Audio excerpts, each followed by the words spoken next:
In paying for the property that you purchased from Basa Guidote Enterprises Inc., Opo. as far as you know, how many checks were issued by the City of Sa Manila? akin pagkakalam po, isang cheque lang po yun. And before issuing the check, was there a disbursement voucher? Meron po. And did you sign the disbursement voucher? The disbursement voucher, yes, Your Honor. I'm showing to you our Exhibit 239, the disbursement voucher. And there appears here a signature above the typewritten name Jose L. Atienza Jr., City Mayor. Will you please identify the signature?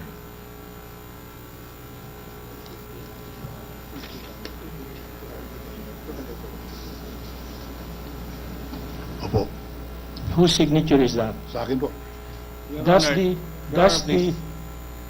the disbursement Your Honor, voucher? please, Yes. may I interpose my objection, as in the first place, I did not touch on this particular document on my cross. So Preliminary. it will be improper Let for... the witness answer.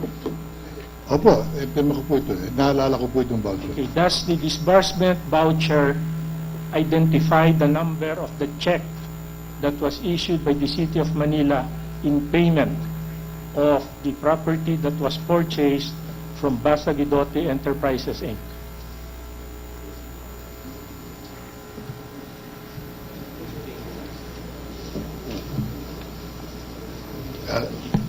Mr. President, can I just inquire from my Proceed. legal officer?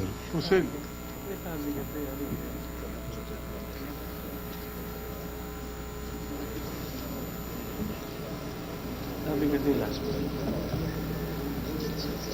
Ito na lang. Hindi na ito.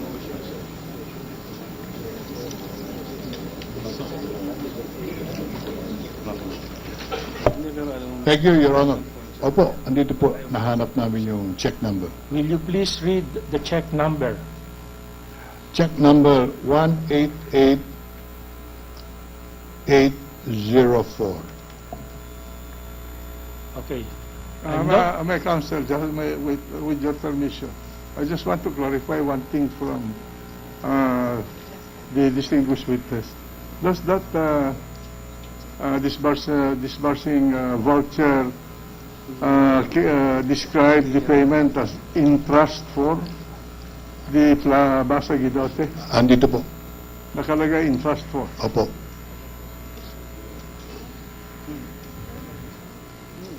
Okay, I'm now showing to you a certified true copy of a land bank check number 0001888804, already marked by the defense as Exhibit 238 and also by the prosecution as 10 J's. Please tell us if this is the check referred to in that disbursement voucher.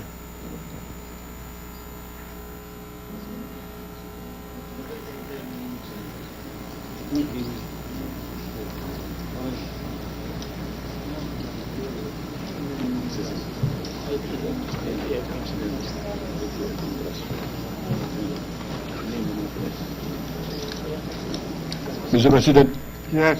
opo, I see the check, the copy of the check, and it bears the same number. I just want to make another clarificatory question, Mr. Witness. Okay.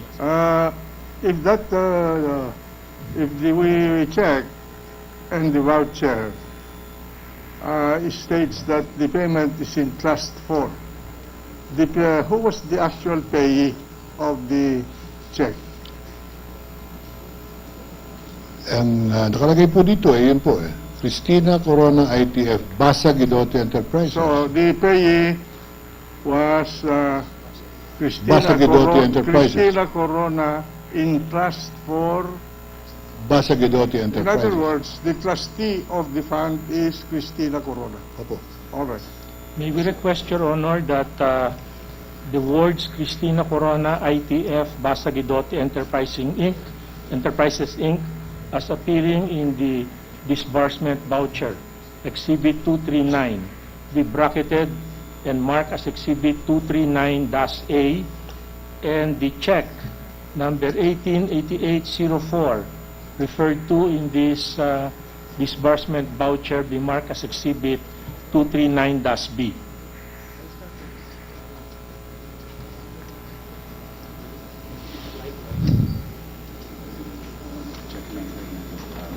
Okay.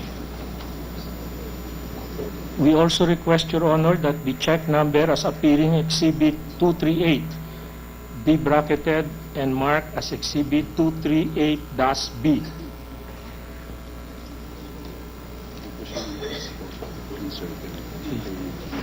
And the payee, Cristina Corona ITF Basa Guidote Enterprises Inc., be encircled and marked as Exhibit 238-C.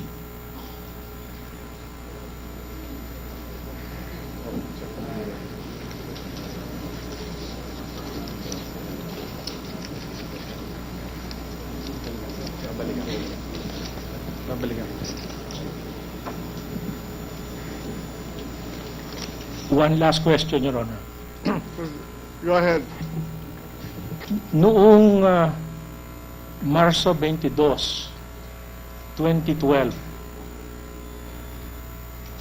in the course of the cross-examination, meron hong tinanong si Senator Drilon tungkol sa isang notice of suspension. Kailan ho ba ninyo unang narinig yung notice of suspension? Sa totoo po, doon ko lang po narinig yung order of suspension. I've never heard, never seen, and never sent an order of suspension.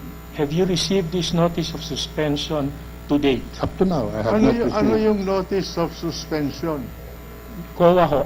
Notice of suspension by the resident COA. To suspend payment? It was just a notice of suspension raising some points regarding the transaction, Your Honor. All right. Your Honor, That will be all, Your Honor. well, Mr. Vice Mayor, Mr. Mayor, doon ba sa cheque na naglalaman ng bayad ng lupa sa Basa Guidote at ganun din yung voucher, kasama ang pangalan ni Chief Justice Corona? Andito po sa voucher, apo. Kasama ang pangalan ni Chief Justice Opo. Corona? Anong Hindi po si Chief Justice. Cristina Corona po. wala si Chief Justice Wala po. Corona? Wala. Ang trustee dyan ay si Cristina Corona. Cristina Corona po. Hindi si Chief Justice. Hindi po. Okay. may we have a number of requests, Your Honor. Go ahead. Proceed. Mr. Mayor, you will agree with me that in the particulars of payment in this disbursement voucher, the only entity as pay mentioned herein is Basa Guidote Enterprises Inc. That's correct. In the particulars of payment. Nakikita ko po rito ngayon Just answer yes or no. ito'y kabayaran sa Basa Guidote Enterprises. Opo. Nothing is mentioned in the particulars of payment of this entrust for Cristina Corona. That's correct. That's misleading, Your Honor. No, he's asking a Yes. question. If it's in the document. And with respect to this check that you identified, when Cristina Corona signed this disbursement voucher, she also received simultaneously the check. That's correct? Opo, sapagkat That's kanya- misleading, Your Honor. I'm asking, Your Honor. What is misleading about it? What is That's why I'm misleading? asking. What is misleading about the question? The disbursement voucher, Your Honor. No, the basis of your objection is that the question is of the cross-examiner is misleading. Why?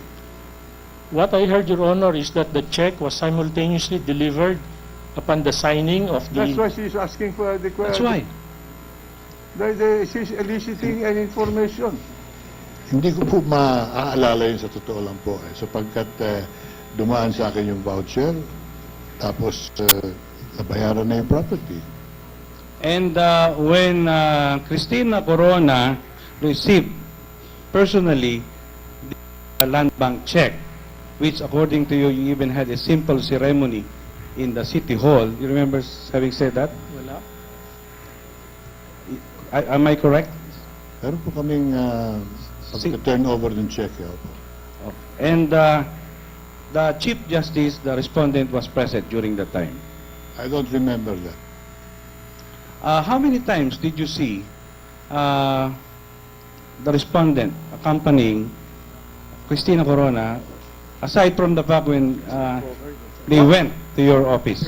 Counsel, what is the relevance of that? Whether the Chief Justice was present or not? We are showing the involvement of the Chief Justice because, Your Honor, the Chief Justice has been saying in the media that he's not getting involved. So we would like to know if at all he was accompanying the wife. Yeah, precisely. He is present there probably to accompany the For wife. whatever reason, yun. For whatever reason, Your Honor. All right. Anyway, answer, Mr.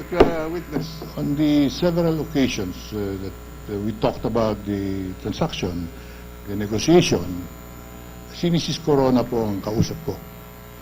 And a certain attorney Corona then, who was the husband, was present on those two occasions. So the Chief Justice was present during that time. Yeah. Attorney Attorney Corona, Corona. for that matter. Attorney Corona, because yung po pagkakakilala ko, that was the first time I saw the gentleman. That will be all, Your Honor. All right. Anything else? If there's none, the witness is discharged. Next witness. Thank you. Thank you, Mayor.